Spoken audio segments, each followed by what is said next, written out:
preach it and joy. Mga demonyo kayo, mga walang taon, mga preach it and joy, mga bata po na ngayon, mga kasangol, mga tanga. Fish, garahin mo kotse mo, Fish. Preach it enjoyer daw ka. Sorry boss, preach it enjoyer lang alam namin boss eh. Preach it enjoyer. Tangin mo, mahina ka naman, tangin to, preach it enjoyer. Hoy, preach it enjoyer ka, tangin mo. Preach it enjoyer. Ang yulin. Bobo ka, tangin mo.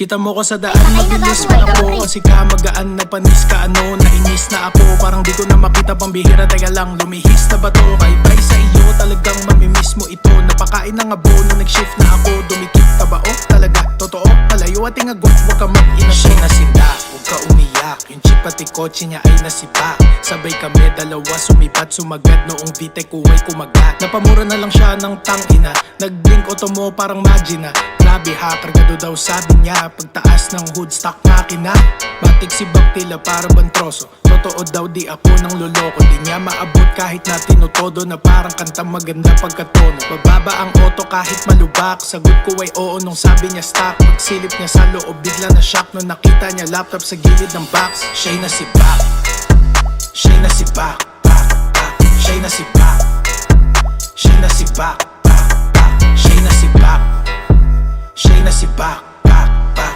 siya'y nasibak, siya'y nasibak, bak, bak. Bihis sa aking auto, ang daming lakad, pwede lang sa daan ng patag, baka mawasak, laging sirap ang ilalim, tingin sa akin merong sayad, ang chin na basag, isang otong pamporma, isang pambomba, racing scene. Shoutout nga pala sa tropa sa Honda Nation Philippines, ang P16 at sila na aning, rinig mo ang makina kahit di pa dumadating, iba daw ang tunog, dami na pumapansin, kada shift ko ng gear tila may bumabahing, tila parang malakas, itsura ay stock pagtingin sa labas.